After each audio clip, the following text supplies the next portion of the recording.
नमस्कार दोस्तों, मैं अजीत आप सभी का स्वागत करता हूं एक नई वीडियो में। तो ये वीडियो आप सभी के लिए बहुत ही महत्वपूर्ण है क्योंकि इस वीडियो में हम मैथ के कुछ इंपॉर्टेंट प्रश्न लेके आपके सामने हाजिर हुए हैं, जो कि आपके आगामी रेलवे की विभिन्न परीक्षाओं के लिए, साथ ही एसएससी के हर परीक्षा के लिए बहुत ही महत्वपूर्ण है।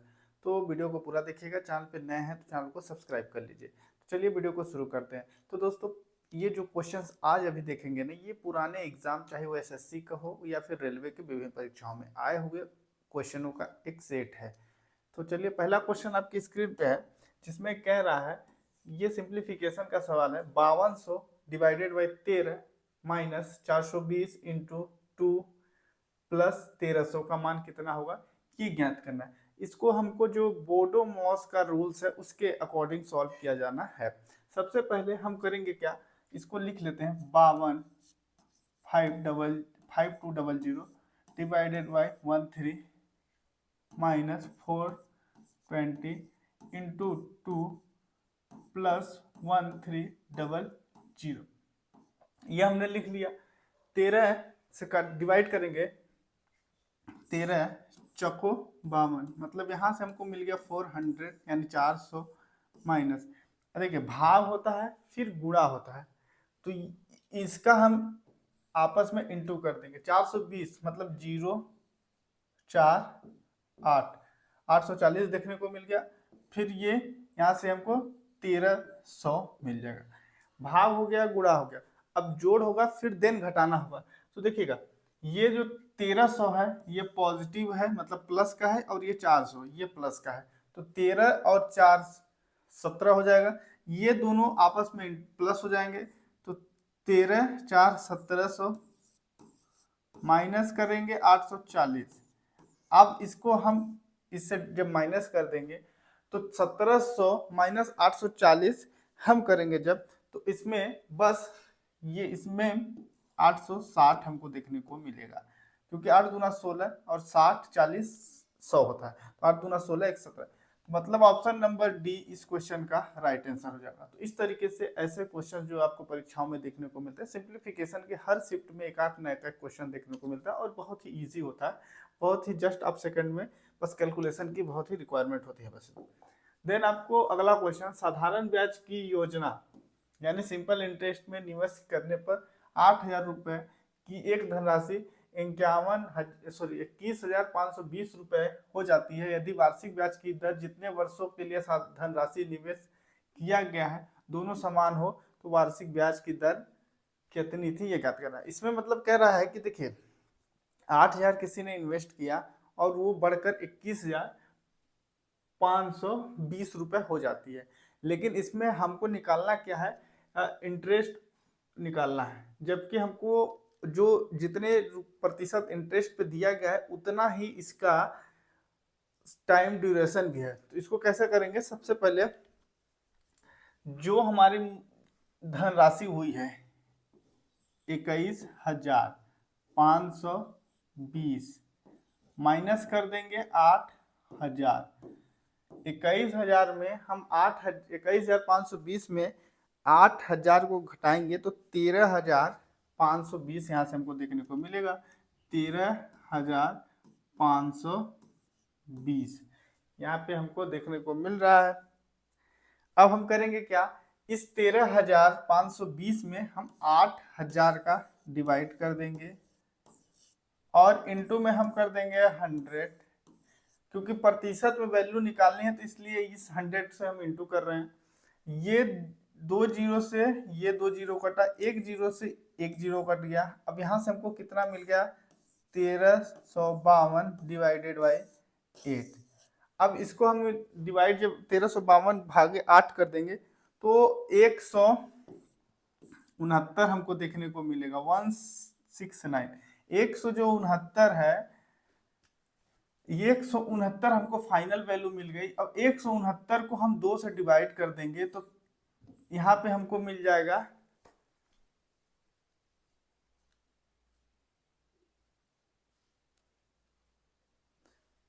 तो यहाँ से ये 169 हमको जो देखने को मिला ना, ये हमको फाइनल वैल्यू मिल गई। अब इसका हम 169 का अंडर रूट निकालेंगे, क्योंकि हमको वैल्यू को कितने साल के लिए दिया गया है और कितने परसेंट इंटरेस्ट पे दिया गया है।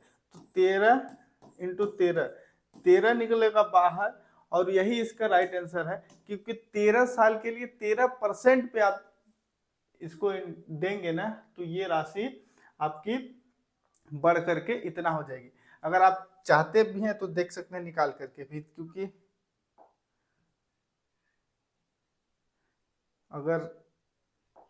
अगर हम 8,000 का 13% निकालें तो ये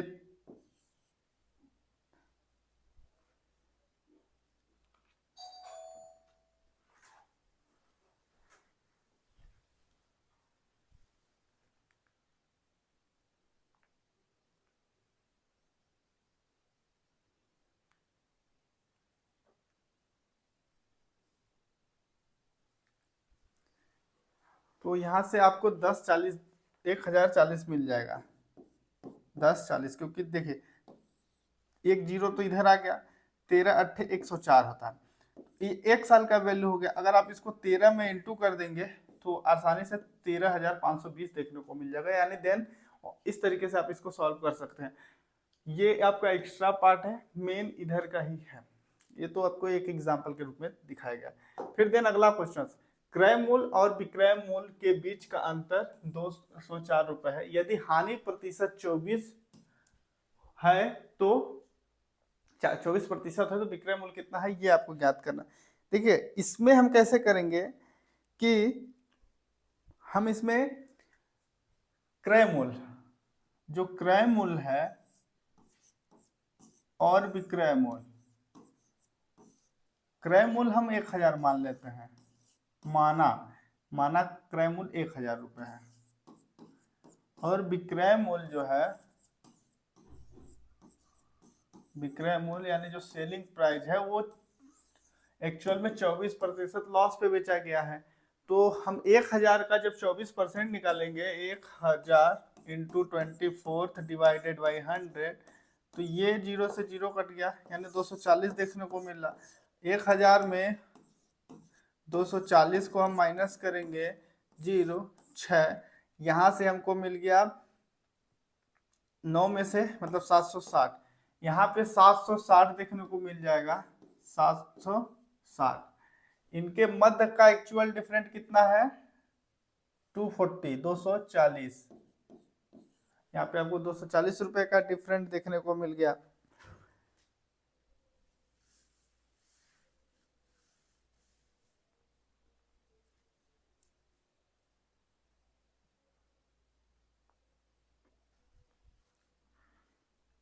जबकि हमको दिया क्या गया है 204, तो 204 जो है अपने आप में 24% है, इसका हम यहाँ से 100% निकाल ही सकते हैं। 204/24 × 100 हम जब करेंगे तो हमको 24 का जस्ट 8.5 गुना होता है दोस्तों, 24 का 8.5 गुना ये होता है, और इसमें जब इंटू होगा तो ये 850 हमको यहाँ पे देखने को मिल जाएगा। मतलब देखिए हमने क्रय मूल्य 1,000 रुपये माना, और क्रय मूल्य का 24% हमको कितना, 24% भी क्रय मूल्य है, क्योंकि लॉस 24% लॉस पे क्रय मूल्य जो है, मान लेते हैं क्रय मूल्य 1,000 रुपये हमने मान लिया, ठीक, उसमें हमको 24% लॉस हुआ, तो 1,000 का 24% 240 होता है। 1,000 में 240 को हमने माइनस किया तो 760 हमको देखने को मिला। 760 एक्चुअल में जब इसका डिफरेंट देखेंगे तो 240 रुपए का लॉस है, जबकि क्रय मूल्य और विक्रय मूल्य के बीच का जो अंतर है, यानी सीपी और SP, cost price and selling price के बीच का डिफरेंट 204 रुपया पहले ही प्रश्न में दिया गया है। तो 204 को ऊपर रखेंगे, नीचे में 24, ये 204 जो है 24 के बराबर है, तो 204/24, 24 से इसको काटेंगे तो 8.5 से डिवाइड हो जाएगा, तो 850 रुपए का एक्चुअल में हमको क्या देखने को मिला, डिफरेंट देखने को मिला। अब हम करेंगे क्या, इस 850 में माइनस कर देंगे 204 का, 204 का जब माइनस कर देंगे तो ये ऑप्शन नंबर डी आ जाएगा 646, क्योंकि यहाँ से जब आप माइनस करेंगे तो 646 देखने को मिलेगा, वही इस क्वेश्चन का राइट आंसर हो जाएगा। फिर अगला क्वेश्चन दोस्तों, 16 शिक्षकों की औसत आयु 58 वर्ष है, उस समूह में एक नए शिक्षक को शामिल करने पर औसत आयु 2 वर्ष बढ़ जाती है, तो कैसे करेंगे? सबसे पहले औसत जब भी निकालना हो तो औसत बराबर होता है आंकड़ों का योग बटे आंकड़ों की संख्या। औसत बराबर आंकड़ों का योग बटे आंकड़ों की संख्या। एवरेज इक्वल टू, हम यहां पे लिख लेते हैं औसत बराबर आंकड़ों का योग बटे संख्या। डायरेक्ट जब हम इतना लिख लेते हैं तो औसत कितना दिया है? 58 ईयर। योग हम x मान लेते हैं, संख्याएं कितनी है? 16। x इधर रखेंगे 58 इंटू 16, तो यहां से 58 गुणे जब 16 हम करेंगे, 58 गुणे 16 इक्वल टू 928। 928 यहां से हमको देखने को मिल गया। मतलब देखिए यहाँ पे हमने अभी तक क्या निकाला, वो जो 16 शिक्षक हैं उनका इंडिविजुअल जो उम्र है उन सभी को हमने पर्टिकुलर एक एक व्यक्ति की एज को जोड़ा, काउंट किया, तो हमको 928 सम देखने को मिला। मतलब उन सभी टीचरों की जो एज है वो 928 वर्ष है। अब इसमें कह रहा है कि एक टीचर को शामिल करने से औसत में 2 की वृद्धि होगी। फिर यही फॉर्मूला, एक टीचर और औसत 2 साल पढ़ा, तो औसत हो जाएगा 58 में 2 जोड़ेंगे तो 60 हो जाएगा। फिर देखिए x ऊपर में ही रखेंगे और टीचर हो गए अब 17। x बराबर 60 गुणे 17 ये कर देंगे। 60 गुणे जब 17 हम करते हैं तो 1020 देखने को मिलता है। यहाँ पे हम इसका जब इंटू करेंगे तो 1020 1020 मिला। 1020 में 928 को हम जब माइनस कर देंगे तो हमको मिल जाएगा 92 ईयर्स, यानी 92 इस क्वेश्चन का राइट आंसर है, क्योंकि जो डिफरेंट है वही उस टीचर की एज है। तो ये है औसत का पूरा तरीका दोस्तों। फिर अगला क्वेश्चन, रमेश 6 किलोमीटर प्रति घंटा की चाल से चलकर 1 घंटा 30 मिनट में एक निश्चित दूरी तय करता है। यदि वह 8 किलोमीटर प्रति घंटा की चाल से दौड़ता है तो समान दूरी, यानी जो अभी उसने जो सेम डिस्टेंस है उसको कितने समय में कवर करेगा, ये हमको कैलकुलेट करना। तो इसके लिए करना क्या है, देखिए चाल बराबर दूरी बटा समय होता है, दूरी बराबर होता है चाल गुणे समय। Distance upon speed into time, ये होता है। इसमें हमको 2 चाल निकालनी पड़ेगी। तो देखिएगा हम करेंगे क्या, यहाँ पे d1 बराबर s1 इंटू t1। 1 घंटा में होता है दोस्तों 60 मिनट और 30 मिनट अलग से है, तो 30 इसमें जुड़ेगा, ये हो जाएगा 90 मिनट। ठीक, 90 मिनट यहाँ पे देखने को मिला। अब हम करेंगे यहाँ पे कैसे, चाल तो दी है 6 किलोमीटर प्रति घंटा, तो 6, टाइम दिया है 90, ये d1 हो गया। इधर हम निकालेंगे इक्वल में करके, या हम निकालेंगे d2 अलग से, इधर से हम निकालेंगे d2 बराबर s2 इंटू t2। ठीक, d2 हम एग्जीक्यूट छोड़ेंगे, s2 मतलब 8 और टाइम को हम x मान लेते हैं, तो ये हो जाएगा 8x। यहाँ पे हमको 8x मिल गया। अब हम यहाँ पे इसको इंटू करेंगे तो 540 मिल जाएगा, 0 6 54, 540 मिल गया। अब हम इसका मान यहाँ रखेंगे, या 540 divided by 8 equal to x। इसको जब काटेंगे 8 से तो 67.5 ऑप्शन नंबर ए इस क्वेश्चन का राइट आंसर है। इस तरीके से इसको भी आप सॉल्व कर सकते हैं। फिर अगला क्वेश्चन, एक कैमरे के मूल्य में 30% की कमी करने के बाद नया मूल्य इतना हो जाता है, तो वास्तविक कैमरे का मूल्य कितना है। हर चीज अपने आप में 100% होती है, हमेशा कमी या वृद्धि इसी पे डिपेंड करता है। कमी हुआ तो घटेगा, वृद्धि हुआ तो प्लस होगा। 100 में 30 की कमी हुई तो ये अपने आप में 30% हुआ, मतलब यहाँ पे 30% तो दिया गया। 100 में अगर हम 30 की कमी कर दें, 100 में 30 की कमी कर देंगे 30% की, तो वो 70% हो जाएगा। जबकि 70% यानी 2100 जो है अपने आप में 70% दिया गया है। 7 3 21 मतलब 30,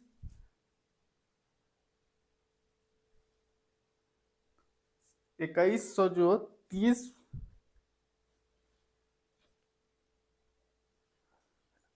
2100 जब 70% है 100% कितना, तो ये हो जाएगा, ये 2 जीरो और इधर बढ़ जाएंगे तो 3000 इस क्वेश्चन का राइट आंसर है, जो कि ऑप्शन नंबर सी में अवेलेबल है। मतलब देखिए 100% हर चीज होता है, चाहे वो कितना भी रुपए उसकी वैल्यू दी गई। 100% कमी होगी तो इसी 100% पे वैल्यू पे होगी, और वृद्धि भी होगी तो इसी पे भी वृद्धि होगी। तो 30% की कमी हुई मतलब 100 में 30 की कमी हुई तो 2100 तो हमको यहाँ पे दिया गया है नया मूलधन। 2100 जब अपने आप में 70% है तो उसका 100% कितना हो जाएगा, 3000 रुपए। अगला क्वेश्चन, क्रिकेट के 50 ओवरों के एक खेल में टीम ए ने शुरुआती 15 ओवर में प्रति ओवर 36 रन बनाए। तो यहाँ पे हम करेंगे क्या, 15 गुणे 3.6। तो इसमें हमको क्या मिल जाएगा कि 15 ओवर में इनके द्वारा जो रन बनाया गया था वो मिल जाएगा। तो यहां से हमको मिल जाएगा 52.5, मतलब 52.5 रन 15 ओवर में टीम ए के द्वारा बनाया गया। फिर जो टारगेट है,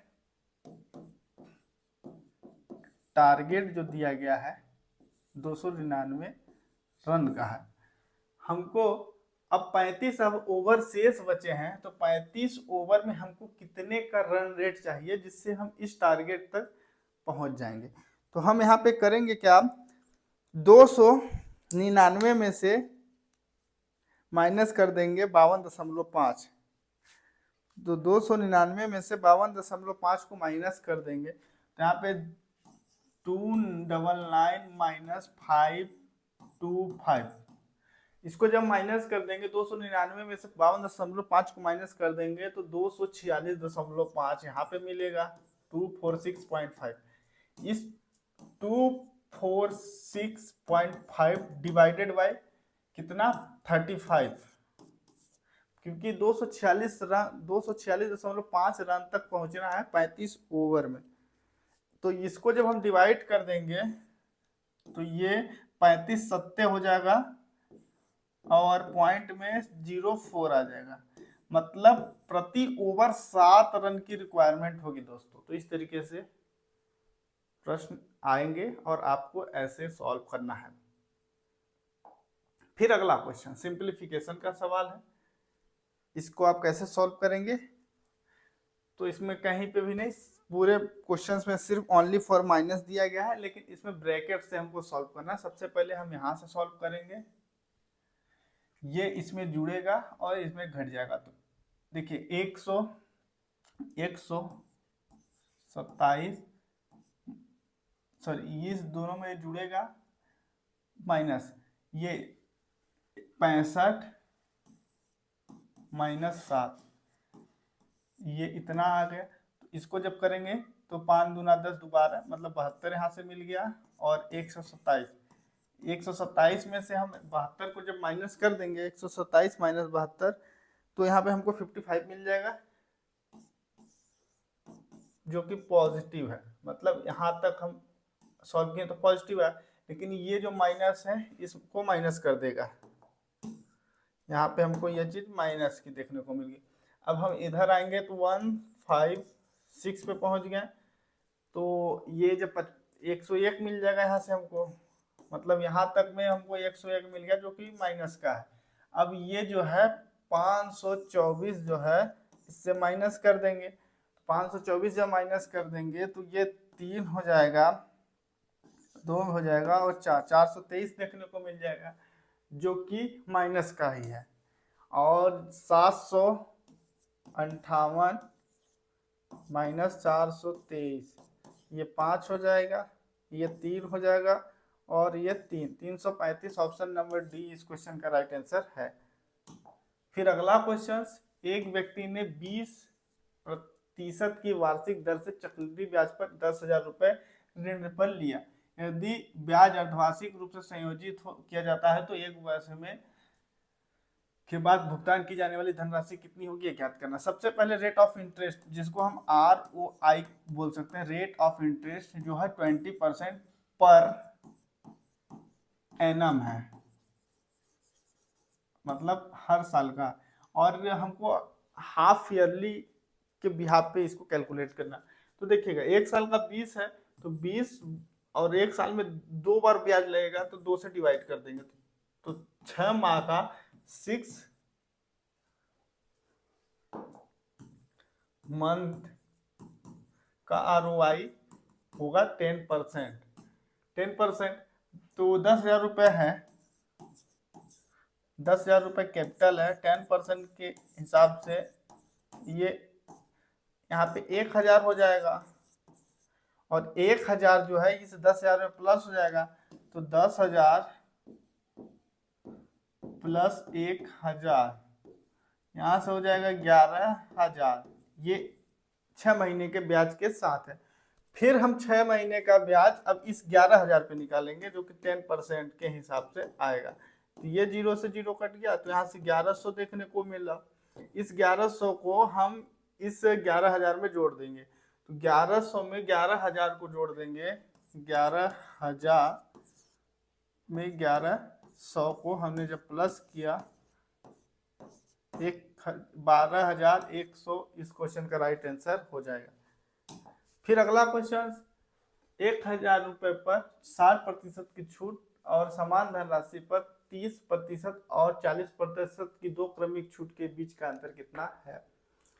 तो इसको हमको कैसे सॉल्व करना है ये देखते हैं। सबसे पहले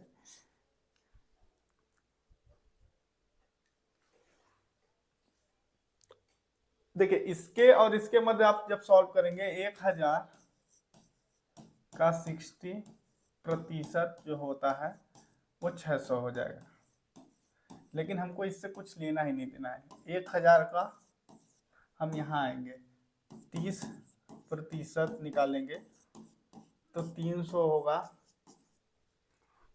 जो कि 1,000 में माइनस करेंगे तो 1,000 में 300 को माइनस कर देंगे तो यहाँ पे हमको मिल जाएगा 700। 700 का 40% हम निकाल देंगे तो ये 0 से 0 कट गया, 7 चौक 28, 280। इसके मध्य का भी डिफरेंट 20 रुपीज का है। Option number D is the right answer. अगला क्वेश्चन, इसमें कह रहा है उमेश की दक्षता विकास की दक्षता का 250% है। यदि उमेश एक काम को 70 दिन में कर सकता है पूरा, तो दोनों मिलकर उस काम को कितने दिन में पूरा करेंगे। तो ये आपके लिए होमवर्क के रूप में है, इसका कमेंट में आप जवाब जरूर दीजिएगा और मिलते हैं अगली वीडियो में। तब तक के लिए धन्यवाद।